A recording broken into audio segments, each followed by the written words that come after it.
अस्सलाम वालेकुम। मोहम्मद सिद्दीक मिठू बाला मौजू शब बरात आमद बा सादत हजरत इमाम मोहम्मद महदी जिन जी। शब बरात आमद बा सादत हजरत इमाम मोहम्मद महदी अलैहिस्सलातु वस्सलाम जिन जी। मुसलमाननि लाइ मुक़दस आहे महीनो शबान अल मुअज़्ज़म। मुसलमाननि लाइ मुतबरक आहे महीनो शबान अल मुअज़्ज़म। मुसलमाननि लाइ मुक़दस आहे महीनो शबान अल मुअज़्ज़म। मुसलमाननि लाइ मुतबरक आहे महीनो शबान अल मुअज़्ज़म। आमद बा सआदत इमाम मोहम्मद महदी अलैहिस्सलातु वस्सलाम। आमद बा सआदत इमाम मोहम्मद महदी अलैहिस्सलातु वस्सलाम। अज़मत वारो आहे महीनो शबान अल मुअज़्ज़म। मुसलमाननि लाइ मुक़दस आहे महीनो शबान अल मुअज़्ज़म। मुसलमाननि लाइ मुतबरक आहे महीनो शबान अल मुअज़्ज़म। वालिद इमाम हसन असगरी अलैहिस्सलाम वालिदा माजिदा नरगिस खातून आमद सन 256 हिजरी। वालिद इमाम हसन असगरी अलैहिस्सलाम वालिदा माजिदा नरगिस खातून आमद सन 256 हिजरी। 15 शबान अल मुअज़्ज़म सरमन राय सामरा में इराक में आहे महीनो शबान अल मुअज़्ज़म। मुसलमाननि लाइ मुक़दस आहे महीनो शबान अल मुअज़्ज़म। मुसलमाननि लाइ मुतबरक आहे महीनो शबान अल मुअज़्ज़म। संदन नालो मोहम्मद ऐं कुनियत अबू अल कासिम। संदन नालो मोहम्मद ऐं कुनियत अबू अल कासिम। शब बरात जी रात आहे महीनो शबान अल मुअज़्ज़म। मुसलमाननि लाइ मुक़दस आहे महीनो शबान अल मुअज़्ज़म। मुसलमाननि लाइ मुतबरक आहे महीनो शबान अल मुअज़्ज़म। शब बरात या रात आहे जंहिंमें अल्लाह पाक जे रहमतुनि जो नुज़ूल।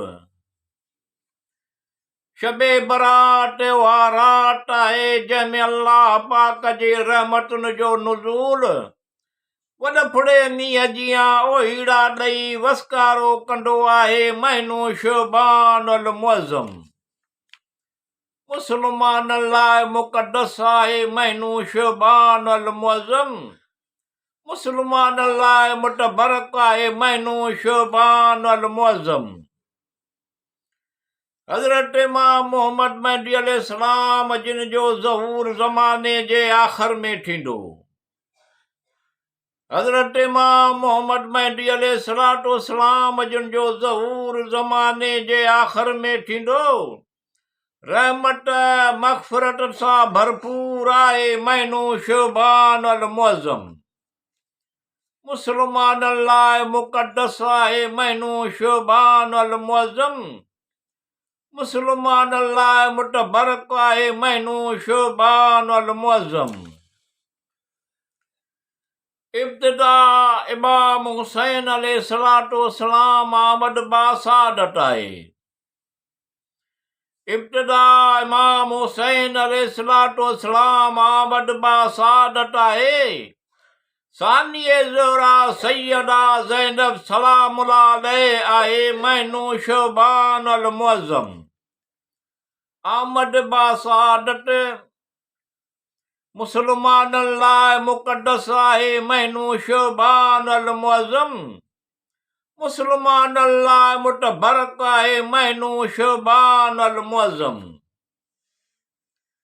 ग़ाज़ी अब्बास अलैहिस्सलाम जिन जी आमद बा सआदत।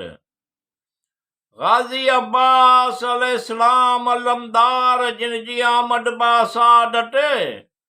शहज़ादे अली अकबर अलैहिस्सलाम आहे महीनो शबान अल मुअज़्ज़म। आमद बा सआदत मुसलमाननि लाइ मुक़दस आहे महीनो शबान अल मुअज़्ज़म। मुसलमान अल्लाह मुतबरक आहे महीनो शोबान अल मुअज़्ज़म। शहज़ादे कासिम अलैहिस्सलाम इब्ने इमाम हसन अलैहिस्सलाम जिन जी आमद बासादत। शहज़ादे कासिम अलैहिस्सलाम इब्ने इमाम हसन अलैहिस्सलाम जिन जी आमद बासादत आहे। मुबारक बरकतन भरियो आहे महीनो शोबान अल मुअज़्ज़म। आमद बासादत मुसलमान अल्लाह मुक़द्दस आहे महीनो शोबान अल मुअज़्ज़म। मुसलमान अल्लाह मुतबरक आहे महीनो शोबान अल मुअज़्ज़म। वास्ते मुहाबे करीम जे मुंहिंजा मौला मिठूअ जूं आसूं मेडूं पुॼायो मतिलब नेक हासिल थियनि।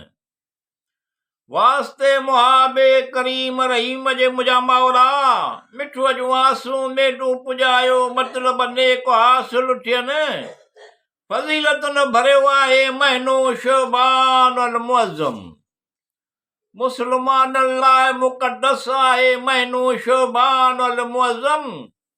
मुसलमान लाइ मुतबरक आहे महीनो शोबान अल मुअज़्ज़म।